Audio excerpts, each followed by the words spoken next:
अब देखिए यहाँ पे ये जो मेटेलिक बॉन्ड स्ट्रेंथ है ना, ये मेटेलिक बॉन्ड स्ट्रेंथ है। अब इसको देखिए शॉर्टकट जब लिखेंगे metallic bond strength, metallic bond directly proportional melting point और डायरेक्टली प्रोपोर्शनल बॉइलिंग पॉइंट। जो मेटेलिक बॉन्ड स्ट्रेंथ है वो किसके डायरेक्टली प्रोपोर्शनल है? मेल्टिंग पॉइंट के। और किसके डायरेक्टली प्रोपोर्शनल है? बॉइलिंग पॉइंट के। और ये जो होता है वो नंबर ऑफ अनपेयर्ड इलेक्ट्रॉन, ये किसके बराबर होता है? अनपेयर्ड इलेक्ट्रॉन के लिए। तो सबसे अगर देखा जाए 3D सीरीज में, कहाँ पे देखा जाए तो सबसे अधिक अनपेयर्ड कहाँ मिल रहा है आपको? क्रोमियम में। तो सबसे हाईएस्ट आपका, जैसे इसको ऐसे लिख लीजिएगा,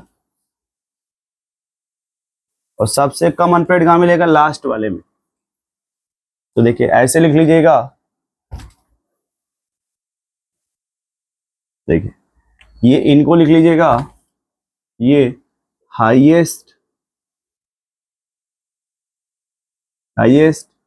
मेटेलिक बॉन्ड स्ट्रेंथ, चाहे melting point and boiling point, ये दोनों प्रॉपर्टी इसमें क्या आएगा? हाईएस्ट आएगा। और इसमें लिख लीजिएगा लोवेस्ट, ये जो जिंक कॉपर सॉरी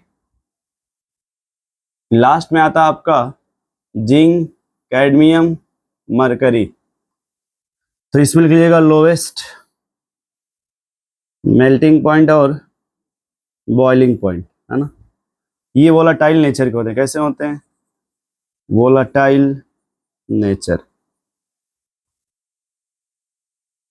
तो आपसे बोला जाएगा कि हाईएस्ट अगर बोला जाए मेल्टिंग पॉइंट या बॉइलिंग पॉइंट किसका होगा?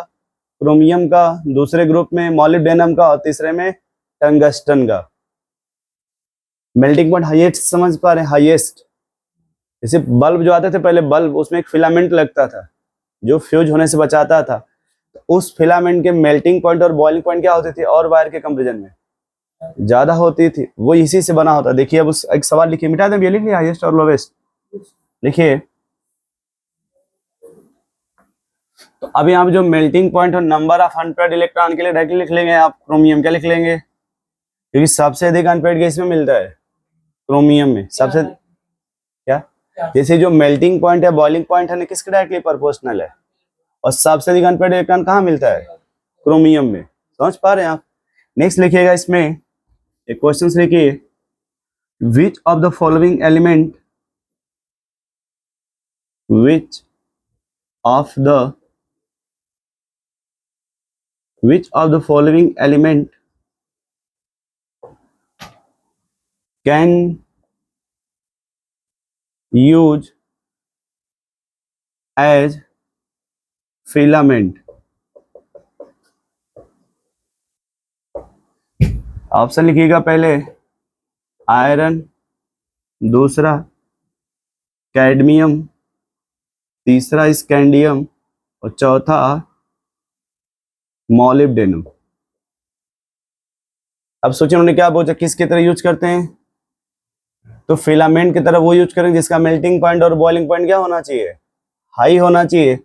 फिलामेंट की तरह वो यूज करेंगे जिसका मेल्टिंग पॉइंट और बॉइलिंग पॉइंट क्या होना चाहिए? हाई होना चाहिए। क्या मेरी बात नहीं? इनका, इन मेटलों का बनाया जाता है। तो हाईएस्ट कौन होता है? क्रोमियम, टंगस्टन और मॉलिब्डेनम। देखिए ध्यान से एक बार, आप जो लिखे उसमें यही लिखे हैं क्या? क्रोमियम, टंगस्टन और, इसमें से कोई है इन चारों में से? कौन है? डी वाला। तो इसका आंसर क्या हो जाएगा? डी वाला। समझ पा रहे हैं आप? नेक्स्ट लिखिएगा इसका फिजिकल प्रॉपर्टी, नहीं हेडिंग, फिजिकल प्रॉपर्टी लिख लीजिए। इसमें D block element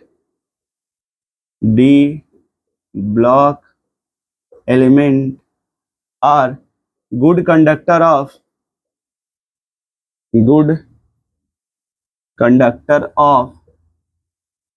heat and electricity.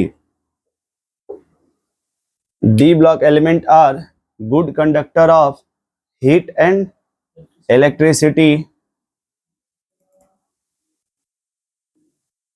Next point लिख लीजिएगा, they are metallic in nature. They are metallic in nature, मतलब इनका नेचर क्या होता है, मेटेलिक होता है।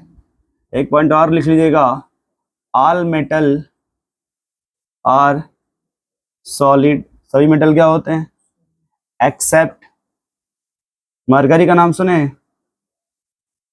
जो मरकरी होता है वो क्या होता है भाई, लिक्विड। मरकरी किस फॉर्म में होता है, आप देखेंगे जो बुखार मेजरमेंट करने के लिए थर्मामीटर आते हैं, जो उसके ऊपर भागता रहता है, जो बीपी वगैरह मेजरमेंट करते हैं, तो उसमें मरकरी भरा रहता है। मरकरी किस फॉर्म में रहता है, लिक्विड के फॉर्म में, ठीक है। नेक्स्ट लिखिएगा, noble metal, noble metal are, इसमें एक टर्म मिलेगा प्लेटिनम और गोल्ड, प्लेटिनम और गोल्ड, इनको नोबल मेटल बोला जाता है, इनको नोबल मेटल बोला जाता है। हाँ गोल्ड, गोल्ड एयू होता है ना, वो सिल्वर हो जाएगा एजी कर देंगे तो। इनको नोबल मेटल का मतलब होता है जो रिएक्ट नहीं करते जल्दी किसी से, जल्दी किसी से रिएक्ट। आप ऐसे सोचिए ना, गले में जो सोने की चेन पहनते क्या उसमें डेली रस्ट कभी देखा जंग लगते हुए, as compare to silver, as compare to, अगर लोहे में जंग नहीं लगता तो लोग गले में लोहे की वो सरिया नहीं आता, सरिया उसका पहनने लगते, बनवा करके, ठीक है। लेकिन सरिया मतलब हो गया आयरन, आयरन जो होता है बहुत तेजी से रिएक्ट करता है वाटर से, इसलिए लोग सरिया का वो गले में बनवा के नहीं पहनते, चढ़ मतलब नहीं जो हाथ होते हैं पहनते, कड़ा वड़ा जो भी बनवाते, क्योंकि उनको पता है कि अगर हम उसका बनाएंगे लोहे का तो रस्टिंग होने लगेगा, जंग लगने लगेगा, इसलिए वो या तो सिल्वर का या फिर गोल्ड का बनवाते हैं, क्योंकि इनकी रेट मतलब सिल्वर गोल्ड ये जो भी अच्छा लगता है, जिसका जो बजट होता है, ये दोनों ऐसे हैं जो नोबल मेटल ये रिएक्ट किसी से नहीं करते। एक ऊपर का लिख लिया आपने। नेक्स्ट लिखिएगा इसमें रिड्यूसिंग मेटल, एक नाम लिख लीजिएगा reducing metal, that metal which participate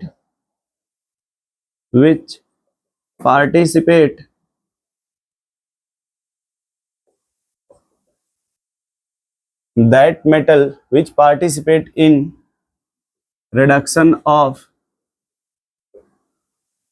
organic compound, reduction of organic compound, वो मेटल जो ऑर्गेनिक कंपाउंड का क्या करते हैं रिडक्शन, उनको कैसा मेटल बोलते हैं भाई, उनका एग्जांपल लिख लीजिए, निकिल, प्लेटिनम, पैलेडियम, ये सब रिड्यूसिंग मेटल होते हैं, क्या होते हैं।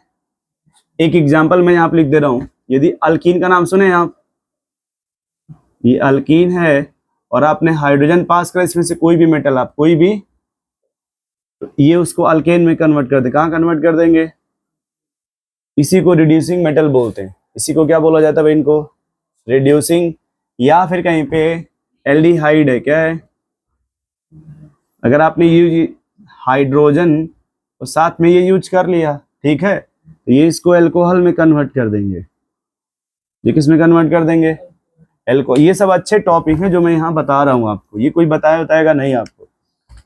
या फिर आपके पास कीटोन है,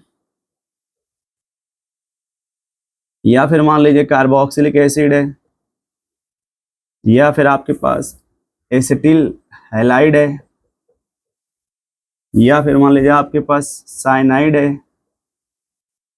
अगर आप इसमें से ये यूज कर लिए हैं, या फिर अमाइड है, चलिए इतना ही बहुत है ना, तो इसको ये कन्वर्ट कर देंगे अल्कोहल में। बस जब वहाँ चैप्टर पढ़ेंगे, आप सुन रहे हैं, तो वहाँ पे स्पेशल रिड्यूसिंग एजेंट पढ़ेंगे, वहाँ पे आप हर चैप्टर का स्पेशल रिड्यूसिंग एजेंट पढ़ेंगे आप। अब ये होलसेल में, मतलब आप इनको एक साथ बोल सकते हैं। दूसरा लिख लीजिएगा क्वाइंज मेटल, क्वाइंज, हाँ ये इसका एग्जाम्पल है, ये दूसरा नाम है, इसे रिड्यूसिंग मेटल लिखा था ना आपने, वो यहां तक खत्म हो गया, ठीक है। क्वाइंज मेटल का मतलब होता है कि जो एलॉय फॉर्मेशंस करते हैं, जो क्या फॉर्मेशंस करते हैं, जिससे बुलेट वगैरह जो बनाई जाती है, बुलेट बहुत हार्ड होती है ना, जो बुलेट होती है वो एलॉय बोले जाते हैं। ये इसमें आते हैं कॉपर, सिल्वर, गोल्ड, ये 3 हैं जिनको क्वांज मेटल बोला, जैसे हिंदी मिश्र धातु बोलते हैं, मिला करके मेटल को बनाया जाता है ना। जो बुलेट की गोली वोली बनती है ना, वो सब इन्हीं क्वांज मेटल के द्वारा ही बनता है। एक आपने नाम सुना होगा नॉन ट्रांजिशन एलिमेंट, वो अलग बात है, पढ़ते पढ़ते यहाँ आते आते भूल गए होंगे। ये होते हैं जिंक, कैडमियम, मरकरी। रीजन ये होता है कि इनके डी में इलेक्ट्रॉन 10 होता है, कोई भी अनपेयर्ड नहीं होता, इसलिए इनको बोलते हैं नॉन ट्रांजिशन एलिमेंट। इसलिए इनको क्या बोला जाता है भैया? Non transition element. नोट करिए फटाफट तो।